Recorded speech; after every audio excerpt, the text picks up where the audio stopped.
뵙습니다. 오늘 이 추운 이 날씨를 뚫고 기도의 자리에 나오신 모든 성도님들을 주님의 이름으로 축복합니다. 그리고 오늘 하루 여러분의 일상이 어떠하셨든지 간에 말씀과 기도가 있는 이 자리에서 주님께로부터 오는 은혜와 회복이 있기를 바랍니다. 그 마음으로 우리가 말씀을 사모하며 하나하나 살펴보기를 원합니다. 우리가 오늘 살펴볼 본문은 이스라엘 백성들이 가나안 땅으로 가기 위해서 본격적으로 행군을 시작하기 직전에 있는 본문입니다. 이스라엘은 애굽에서 나와서 출애굽에서 1년 정도의 시간을 시내산 아래 광야에서 머물렀습니다. 그곳에서 하나님과 그분의 백성으로서 언약을 맺었고 십계명 법도 받았고 또 하나님이 그들과 함께 거하실 성막을 만드는 시간으로 보냈습니다. 그런 후 이제 200만 명이 넘는 이 대인원이 가나안으로 가기 위해 떠나는 그 여정을 준비해야 하는데 그 준비 과정이 민수기 1장부터 시작되고 있습니다. 민수기 1장부터 모든 이스라엘 백성들 12지파의 인구를 계수하고 그 가운데서 레위 지파를 따로 구분해서 하나님께 드리고 또 그 아래에서 이들이 1년 동안 시내산 아래 있으면서 하나님께서 정말 중요하다고 말씀하셨던 것들, 그리고 그들과 하셨던 유월절을 지키는 것과 예배를 드리는 것과 그 모든 것들 중에서 가장 중요하다고 하시는 부분들을 다시 한번 되짚어 주시면서 이것을 반드시 기억해라. 이것이 너희가 행군하는 데 있어야 할 것이다. 가나안 땅에 들어가서 이것이 있어야 할 것이다 라고 하면서 그들의 정신과 마음을 무장케 하시고 또 외적으로도 질서 있게 준비시키시는 내용이 오늘 10장 1절부터 직전에 있는 9장까지의 말씀입니다. 이렇게 하나하나 하나님께서 준비를 시키시고 난 다음에 오늘 마지막으로 이스라엘 백성들이 행진할 때 필요한 체계적인 의사소통 방법을 알려주고 계십니다. 하나님과 이스라엘 사이 그리고 이스라엘 백성 간에 서로 원활한 의사소통이 이루어져야 200만 명이 넘는 이 대인원들이 광야에서 질서 있고 또 일사불란하게 움직일 수 있기 때문에 하나님은 그들에게 소통할 수 있는 체계로 나팔 신호를 말씀해 주십니다. 하나님이 9장에 보면 민수기 9장에 보면 구름 기둥을 통해서 그들이 광야에서 행진해야 할 때와 멈추어야 할 때를 알려주시겠다라고 하시면서 그 구름을 따라서 내 말에 순종을 해라라고 말씀을 하셨습니다. 그러나 구름이 떠올랐다고 해서 무작정 200만 명이 넘는 인원이 동시에 질서 없이 움직이면 난리가 날 것입니다.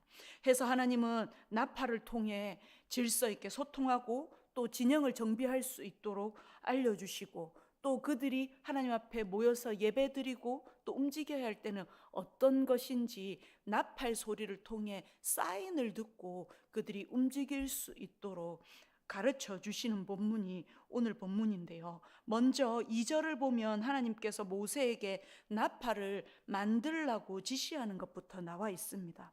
은나팔 둘을 만들되 두들겨 만들어서 그것으로 회중을 소집하며 이렇게 얘기합니다. 나팔을 만드는 재료는 은입니다. 이 은을 두들겨서 나팔을 제작을 하는데 나팔을 두들겨서 만들 때 2개를 만들라고 말씀하십니다. 학자들은 이 2개의 나팔이 높은 음과 낮은 음으로 각각 다른 소리를 냈을 거라고 얘기를 합니다. 그래서 1개를 불 때와 2개를 불 때의 소리가 달라서 쉽게 구분할 수 있었을 것이다 이렇게 얘기를 하는 것이죠. 뿐만 아니라 하나님께서는 이런 나팔을 부는 사람은 오직 아론 계열의 제사장들이 불어야 된다라고 8절에 말씀하고 있습니다. 하나님은 이렇게 만들어진 나팔을 사용하는 개수와 나팔을 부는 횟수 그리고 소리의 강약과 길이를 조절하시면서 이 나팔 소리에 담긴 신호를 어떻게 해야 하는지, 또 이것에 담긴 의미가 무엇인지를 가르쳐 주시면서 그 신호를 듣고 움직일 수 있도록 하셨습니다. 이 나팔 신호가 어떤 것인지 우리가 2절 하반절부터 10절까지 나와 있는데요. 이 은나팔의 사용법은 이렇습니다. 은나팔은 크게 4개의 신호로 구분을 할 수 있습니다. 첫째는 3절과 4절에 나와 있는데, 이스라엘을 하나님 앞 회막으로 불러 모을 때에 나팔을 사용하시겠다라고 얘기를 합니다. 은나팔을 잔잔하게 길게 2번 불면 이스라엘의 온 회중이 하나님 앞에 나오라는 사인이고, 은나팔을 잔잔하고 길게 부는데 하나로 불면 천부장들, 그러니까 이스라엘의 백성 지도자들이 하나님 앞에 모이라는 사인인 줄 알고 그들이 하나님 앞에 모이는 것입니다. 읽어보면 이렇습니다. 나팔 2개를 불 때에는 온 회중이 회막문 앞에 모이고 4개로 나올 것이요, 하나만 불 때에는 이스라엘의 천부장된 지휘관들이 모여서 4개로 나올 것이며, 이렇게 얘기를 합니다. 근데 이때 부는 나팔은 잔잔하게 차분하게 불어야 되지 크게 불지 말라고 뒤에 말하고 있습니다. 그리고 2번째로 은나팔을 부는 용도는 5절과 6절인데요.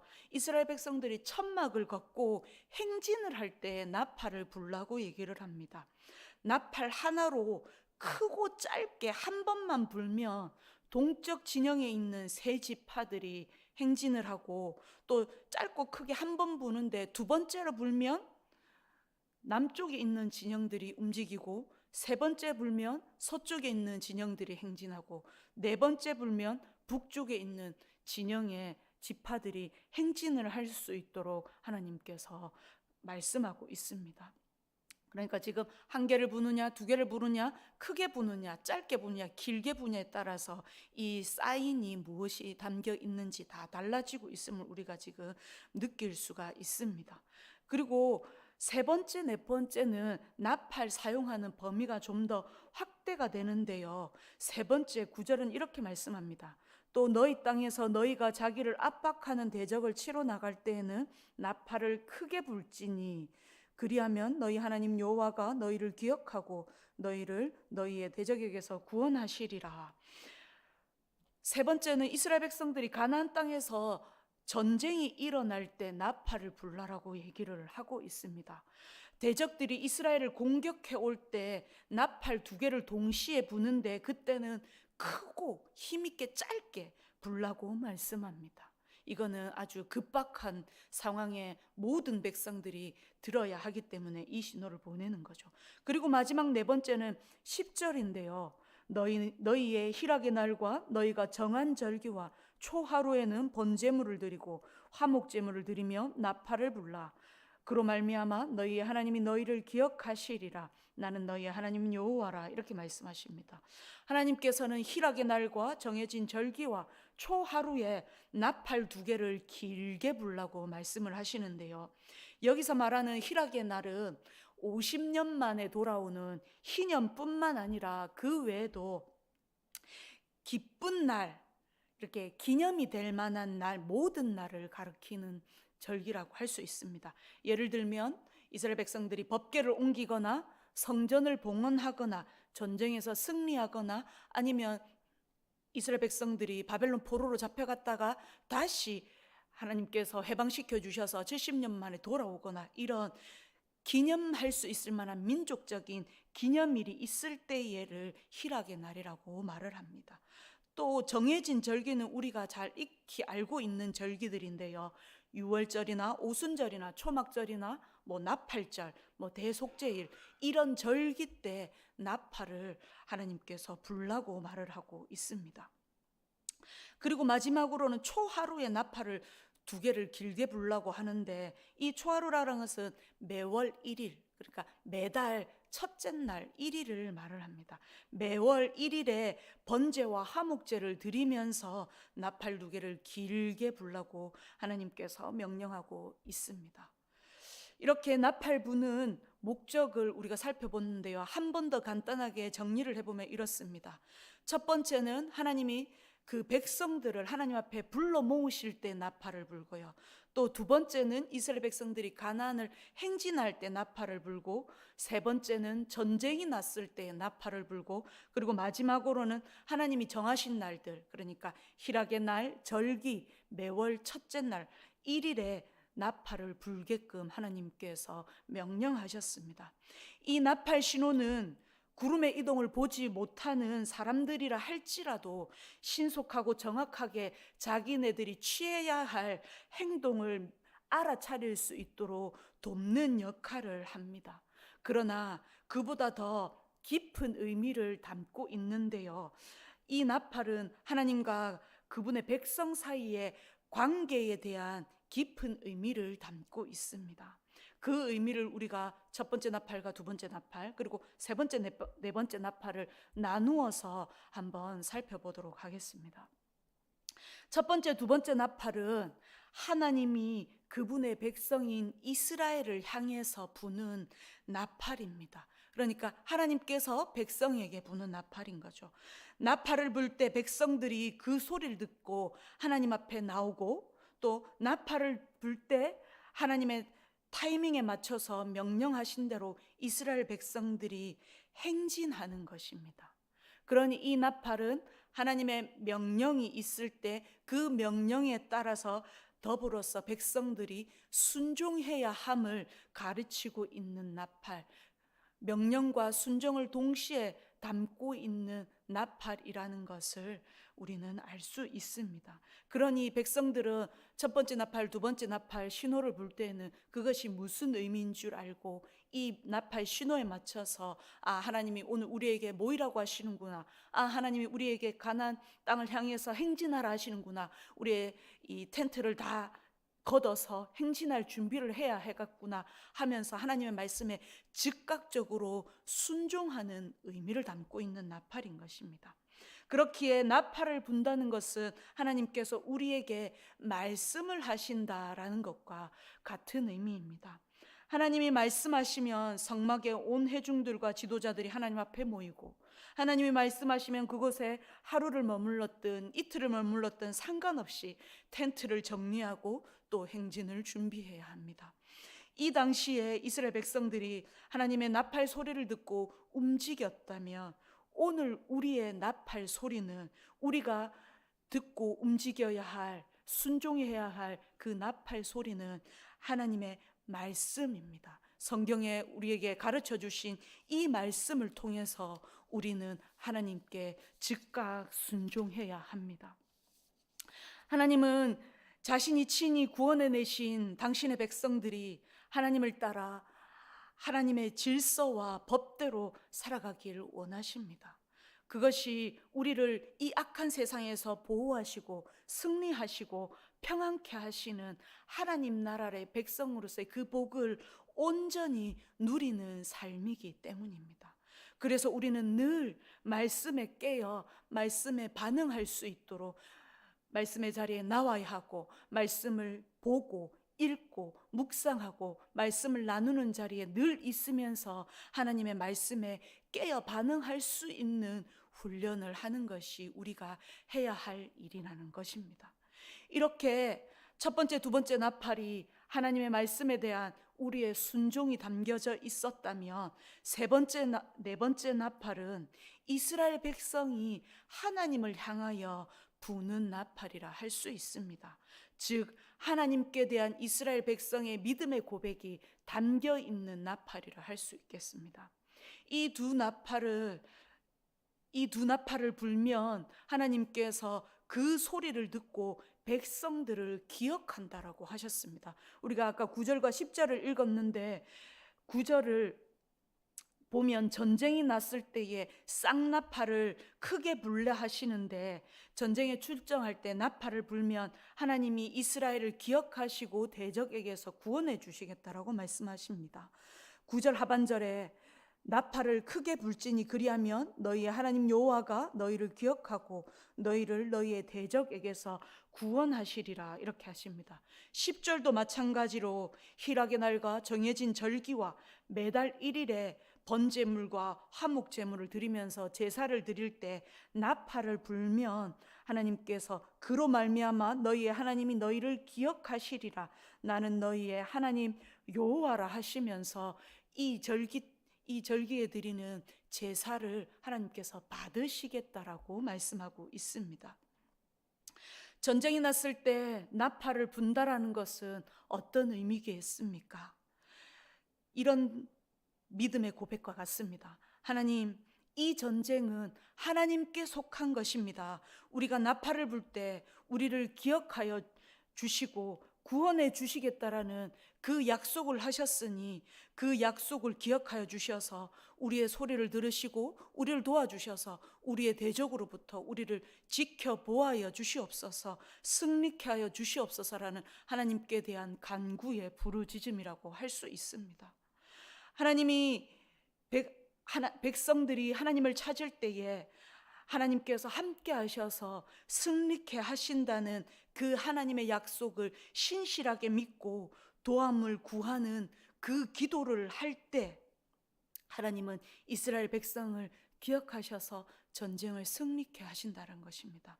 그러려면 여러분 어떻게 해야 되겠습니까? 전쟁은 매일 나는 것이 아닙니다.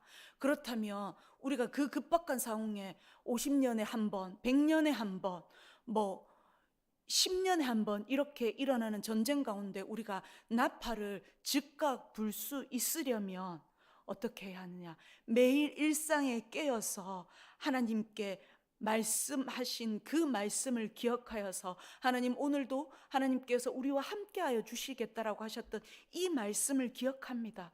그리고 나를 모든 것들로부터 보호해 주시고 구원해 주시고 대적들로부터 지켜주신다고 하셨던 그 말씀을 믿고 내가 오늘 하루도 살아가오니 하나님께서 안전하게 인도해 주시옵소서라는 그 매일의 말씀을 기억하고자 하는 몸부림과 그 기도가 있는 자들만이 전쟁이 있을 때에 나팔을 불 수 있는 것입니다. 그렇듯 우리는 매일매일 하나님의 말씀을 기억해야 하겠습니다. 또 마지막으로 하나님께서 10절에 희락의 날과 절기와 매월 1일에 번제와 화목제를 드리면서 나팔을 불라고 하시는데 이 두 제사는 속죄와 관련되지 않은 제사입니다. 즉 이스라엘이 기쁨과 즐거움으로 자신을 하나님께 헌신하며 드리는 제사라고 할 수 있겠습니다. 번제와 화목제는 우리가 지금 누리고 있는 일상의 부족함 없는 채워짐과 평안한 삶은 이것을 누릴 만한 자격이 없는 우리가 예수 그리스도의 온전한 희생으로 말미암아 얻어진 것입니다. 그 구원의 은혜라는 것을 우리가 알고 있을 때 나의 헌신과 감사와 찬양을 담아서 하나님께 드리는 것이 번제와 화목제라는 것을 오늘날 우리가 드리는 이 예배와 맞바꾸어 동일한 의미로 우리가 해석을 할 수 있습니다. 우리가 정말 하나님, 내가 구원받을 만한 자격이 없는데 그 자격 없는 나를 구원해 주셔서 하나님이 매일 일상을 지켜주시고 평안케 하시고 나에게 필요한 것을 공급해 주시고 또 친척들과 가까운 이웃들과 하나님과의 관계에서 이런 기쁨과 감사의 삶이 있게 해주신 것 감사합니다. 그 하나님의 은혜를 기억하여서 내가 예수 그리스도의 온전한 희생으로 얻어진 이 삶에 감격하여 내 삶을 하나님께 드려오니 나를 받아 주시옵소서. 그리고 그로 인한 감사와 기쁨이 매일매일 내게 있기를 원하오니 하나님께서 나의 마음을, 나의 예배를 받아 주시옵소서라고 드리는 제사, 이 두 제사가 번제와 화목제입니다. 그런 이 마음을 담아서 제사를 드리면서 나팔을 불면 하나님께서 그 소리를 기억하시고서 하나님이 이 제사를 받아주시겠다라고 하시면서 너희를 기억할 것이니 너희는 나팔을 불어라 라고 말씀하고 있는 것입니다. 이때 백성들 마음 어떻겠습니까? 정해진 절기와 희락의 날과 또 매월 1일에 하나님 앞에 제사를 드리면서 어떤 마음으로 어떤 믿음의 고백을 올려드렸겠습니까? 하나님, 내게 있는 이 모든 것들 하나님께로부터 왔으며 하나님께서 은혜의 손길로 인도해 주셨기 때문에 허락된 평안과 기쁨입니다. 앞으로도 나의 인생은 모두 하나님께 달려 있으니 이렇게 엎드리는 나에게 하나님 은혜를 베풀어 주시고 내 인생 구비구기마다 나를 생각해 주시고 굽어 살펴주시고 나를 주목하여 주시옵소서라는 마음으로 예배를 드리지 않았겠습니까? 오늘 우리에게도 이 동일한 마음으로 하나님 앞에 나와 예배를 드리며 하나님께 우리의 믿음을 드려야 하겠습니다. 이렇듯 세 번째, 네 번째 나팔을 부는 것은 일종의 하나님을 향한 우리의 기도인 것입니다. 그리고 믿음의 고백과 마음의 태도인 것입니다. 그냥 기도가 아니라 하나님의 언약의 말씀을 기억하여 하는 기도, 그리고 언약의 말씀을 기억하여 그 언약이 다시 회복되기를 바라는 마음으로 예배의 자리에 나와서 그 언약을 갱신하고자 하는 그 사모한 마음, 준비된 마음으로 나오는 모든 자들의 기도와 예배를 들으시고 응답해 주시는 하나님이심을 이 오늘 나팔 신호를 통해 우리는 알 수 있습니다. 성도 여러분, 나팔은 하나님과 그분 백성과의 관계를 이어주는 신호였습니다. 그리고 오늘 이 나팔 신호는 우리에게 하나님의 말씀과 기도로 이어져 있습니다. 우리가 하나님의 말씀을 듣고 읽고 묵상하고 그 나누는 자리에서 그 모든 방법을 통해 늘 말씀에 깨어 있을 때 그분의 말씀대로 우리는 순종할 수 있습니다. 또한 하나님의 약속의 말씀을 기억하고 있을 때 전쟁에서 이길 수 있고 참된 예배도 드릴 수 있는 것입니다. 오늘 이스라엘 백성들이 하나님께 부는 나팔은 하나님이 하신 약속을 기억해야만 불 수 있는 나팔이었습니다. 하나님이 전쟁에서 구원하시고 정한 날에 정성껏 드린 예배를 드릴 때에 불었던 그 나팔들을 통해서 하나님이 그분의 백성과 교제하시며 그 예배를 받으신다라는 상호 간의 사인이었습니다. 우리는 삼위 하나님께서 우리에게 행하신 은혜를 기억하면서 살아가고 있습니까? 하나님은 나팔을 불 때 기억해야지만 불 수 있다라는 것에 우리는 우리의 믿음이 어떠해야 되는지, 신앙이 어떠해야 되는지 다시 한번 배울 수 있습니다. 신앙은 하나님께서 우리에게 행하신 일을 기억하여 그분을 더욱 힘써 붙들고 신뢰하는 행위입니다. 믿음은 하나님의 은혜를 기억하는 것이라는 거죠. 예수님께서 우리를 위해 단 한 번의 십자가의 죽으심으로 우리 죄를 사하시고 부활하심으로 우리가 영생에 들어가는 것을 확인시켜 주시고 소망케 해 주셨습니다. 오늘 우리는 예수님께서 십자가에 못 박혀 죽으신 것을 본 사람이 아무도 없습니다. 그러나 말씀에 그 있었던 사건들을 기억하여 기록해 주셨고 그 기록된 말씀을 우리에게 기억하여서 이 말씀을 믿으라고 얘기하고 있습니다. 그러나 우리는 어떤 신앙생활을 하고 있습니까? 우리는 하나님께 매일매일 기적을 보여달라고 기도하는 것이 더 많지 않을까 싶습니다. 하나님께서 매일 기적을 보여주면 우리가 잘 믿고 하나님을 따를 수 있지 않겠습니까? 하나님께 순종할 수 있지 않겠습니까? 그 마음이 우리에겐 늘 있습니다. 믿음이 약하오니 나에게 하나님이 살아계심을, 나와 함께 하심을, 나의 기도에 응답하고 계심을 보여주시옵소서라는 고백을 많이 합니다. 그런데 이스라엘 백성들을 보면 어떻습니까? 우리와 다를 바 없는 이스라엘 백성들은 하나님은 이 기도에 매일 응답해 주셨습니다. 이스라엘 백성들이 하나님 보여주십시오, 응답해 주십시오 할 때 40년 동안 매일 만나와 메추라기로 줄이지 않게 해주셨고 구름 기둥과 불 기둥을 통해서 더위와 추위를 피하게 해주셨습니다. 그리고 이 모든 것 가운데 하나님이 임재하셔서 40년 동안 그들과 함께 하시면서 옷과 신발이 하나도 헤어지지 않았다라고 말씀을 하셨습니다. 그러면 이스라엘 백성들은 매일매일 하나님의 은혜를 보고 느끼고 응답해 주신 것을 보았기 때문에 누구보다 신앙생활을 잘해야 되지 않겠습니까?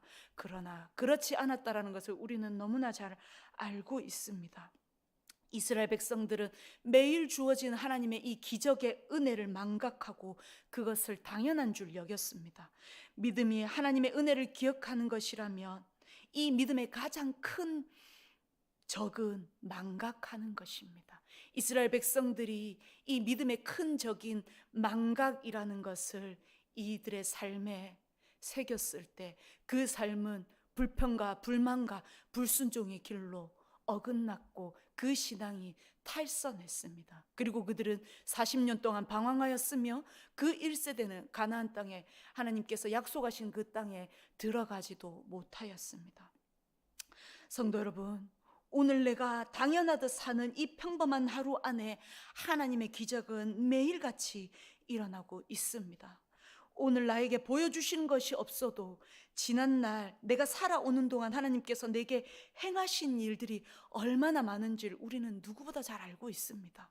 그래서 하나님은 그것을 기억하라 말씀하시며 우리에게 절기를 주셨고 그 절기를 통하여서 우리는 하나님이 행하신 일을 다시 되새깁니다.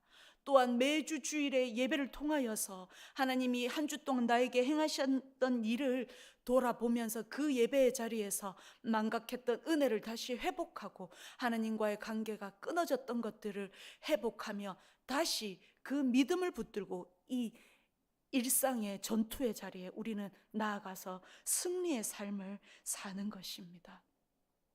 이렇듯 하나님께서 우리에게 행하신 그 일들을 기억하는 우리가 되기를 원합니다.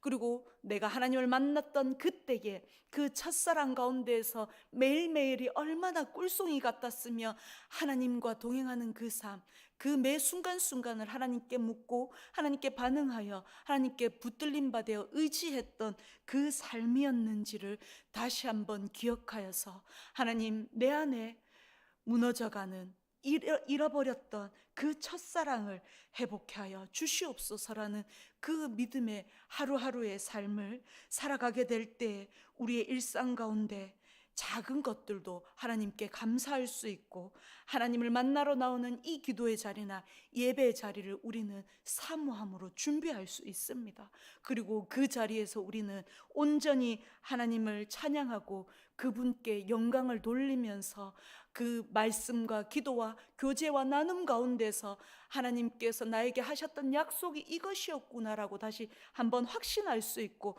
내가 이 소망 가운데서 이 약속의 말씀 가운데서 끝까지 주를 신뢰하며 생명의 면류관이 있는 그 구원의 보좌에게 자리에까지 지치지 않고 하나님께서 인도하시는 대로 살아가겠습니다라고 우리는 고백할 수 있는 것입니다. 그리고 그 소망 가운데서 우리는 믿음 위에 굳건히 서서 살아갈 수 있는 것입니다. 성도 여러분, 오늘 우리가 이 말씀을 통해 이스라엘 백성들과 우리의 믿음의 삶을 다시 한번 되새겨 보면 좋겠습니다. 우리는 매일의 기적이 있는데도 불구하고 그것을 망각하고서 원망과 불평으로 아니면 매일 주어지는 것에 감격과 감사 없이 살고 있습니까? 아니면 그 작은 것에도 하나님의 임재와 하나님의 보호와 손길이 있다는 것을 기억하기 위해 애쓰면서 말씀과 기도의 자리에 나오는 것을 사모하며 있습니까? 우리가 매일매일 그 모든 순간순간들의 말씀과 기도를 붙들고 움직이며 하나님을 의지하는 그 자리에 하나님은 그런 자들을 기억하셔서 함께하고 계십니다. 그리고 지금도 우리와 함께하고 계십니다. 그러니 앞으로 우리가 살아가는 동안 하나님께서 우리에게 지혜와 계시형을 부으셔서 하나님의 말씀과 그분의 말씀대로 우리에게 행하신 일들을 기억하고 또 하나님을 붙들고 살아가는 인생이 되게 해달라고 매일매일 간구하는 저와 여러분의 삶이 되어야겠습니다.